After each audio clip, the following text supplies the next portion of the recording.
so I am ready to bring my guest in. Remember, I told you guys that it was a surprise. I wasn't going to say who it is because anything could happen. She literally just flew in from Italy, and I just said anything could happen. She could very well be stuck in traffic or anything, and maybe not. So I don't want to spoil it for you.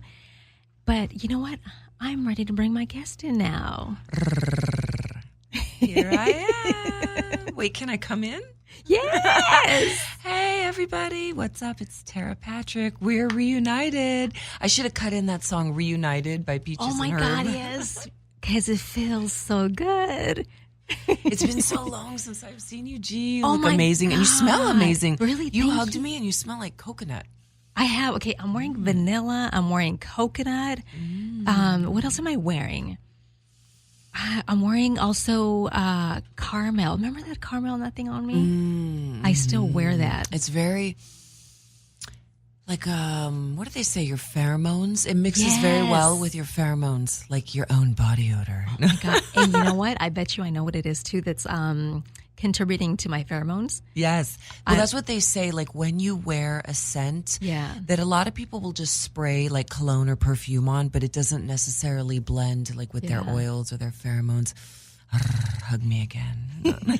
I'm so excited to be here. I'm so happy to be on the show. It's been a long time. Actually, you know what? Have you been on my show before? I have not. We have tried a couple times. That's right. And I have been back and forth from Italy to Los Angeles, but for everybody out there, you have been my producer of all my shows. I was a radio virgin, and you guided me and trained me on air.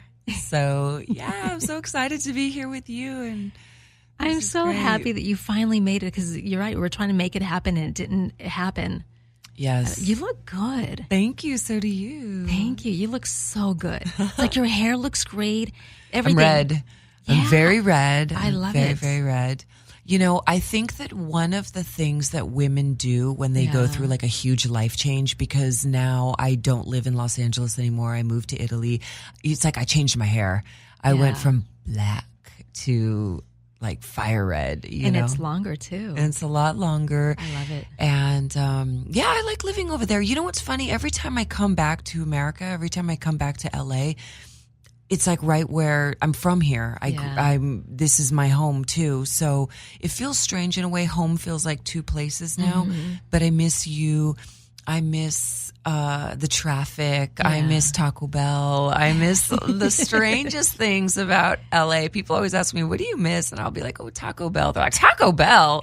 But, you know, I don't know. There's just certain things that are always going to be familiar. You know, you and I would be up all night texting. You know, I would be like, gee, what do I do? Or, you know, just having my girls, having, you know, the friendship, you know, these types of things. It's hard, you know, being halfway around the world. I have to say, I definitely miss you. Like, there's days that I go. Because we used to talk some shop. We used to, it's like Thursday, and I used to come over, hang out, and like we used to do nothing. And like just kind of, you know, catch up, regroup, and, you know, just talk.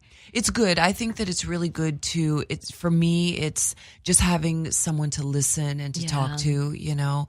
We get so busy. I mean, that's kind of like the whole LA life, which is initially what prompted me to move, you know, to Italy, was I kind of wanted to slow down a little bit. I had been featuring dancing. I had been doing the show with you.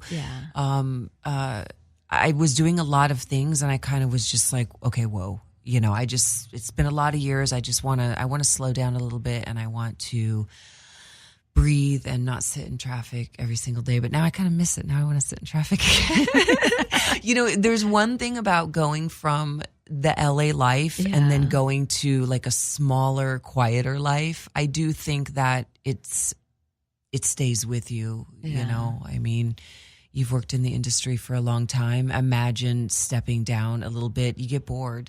You kind of feel like, wait, I don't want a day off. I want to do something. I want to network. I want to meet people, or, you know, I don't know.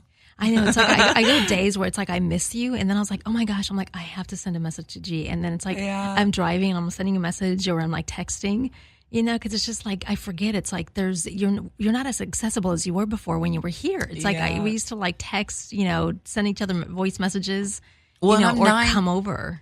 And I'm 9 hours ahead of you. Yeah. So like, I feel bad because sometimes I'm blowing up your phone and I'm like, oh my gosh, it's 2 a.m. But then you'll be like, hey, G. I'm like, oh, okay, she's awake. So I know, it's like I wake up at the strangest times. It's like I'll go to bed and then all of a sudden, like I wake up at like 2, sometimes midnight, 3 a.m. And why is it that we have a habit of always like checking our phone? I always check my phone to see if there's anything that I missed. Yeah, it's true. Yeah. It's true. Although someone showed me that feature on the iPhone where you can set it, I guess, to sleep or snooze. Sleep mode. I have that. So I was doing it from like 11 to 7. Yeah. And I had friends get so mad at me. They were like, I needed you. I'm like, for what? I mean, I'm like, there was nothing I was going to do anyway at 3:30. If you died, you're dead. What could I do? And so, but then it did give me some peace of mind because I found that it was affecting my sleep. Like you said, I would wake up too early. I'd be groggy during the day. And there's some things that just have to wait. Yeah. But there's a lot of stuff that just can't wait. I know. It's like I do that with my phone. I have it on sleep mode. You do? I do. I have it on sleep mode. So in case like I can't sleep or, you're tossing and turning, I won't hear the phone. It's not going to vibrate. It's not going to ping or like the light. So I do have it on sleep mode for that reason. But still, like if I get up and go to the bathroom, I still like find a need to like check the phone. Where is it? Yeah, it's like I keep it like kind of, like almost next to me, where I could just check it, especially because, if I have the alarm set for like early in the morning. Right. Because I that's one thing I hate. I don't like getting up out of bed to, turn off the alarm from the phone. Oh, so yeah. That's why I keep it next to me. So it's like, okay, let me turn it off and I know what time it is so I can't go back to bed. So I just kind of like in my head just sort of figure like, okay, 5 more minutes and then I'll get up. You are. See, I cannot. Once I'm awake. And I purposely do set the phone away so that I force myself to get up. Get up. Oh, God, I don't like doing that. I have to. Okay, so tell everybody like your updates. Like I'm like dying.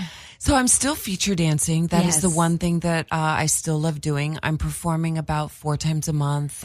This weekend, I will be doing the 30th anniversary of a club in Philadelphia. I love Philly, called Tattletales. And then the following weekend, I will be in Greenville, South Carolina. I know there's a lot of shady stuff going on right now in the Carolinas. So, but no, I'm excited. I love featuring. I still come back here every 3-4 months to do feature shows and stuff. So I still get naked. And what else? It's funny enough, I had written a follow-up to my first memoir that I wrote in 2009 called Sinner Takes All. I finished the second book, and so it's in the process of being edited right now, and I'm hoping for Christmas time that it will be out, and it basically talks about my life from 2010 until now. Wow, I nice. did...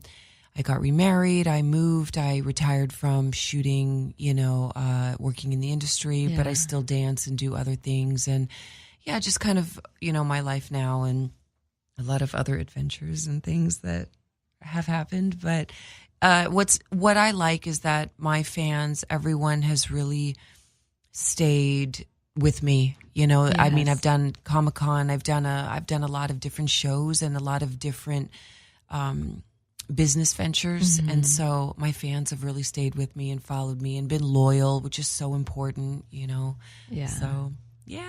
so do you think there's going to be any babies anytime in the future? So I have been getting asked that a lot lately, and I don't know, because I just want to say yes, because of course it's such a romantic idea to have another baby. But one thing, and I'm going to be brutally honest here, about balancing being a mom and your career. People say, oh, you can have it all. You can do it all. You totally can if you have a ton of money and a staff of 10 people. Those women that look like they're doing it all have 10 people taking care of all their shit. Let's just be real. Yeah.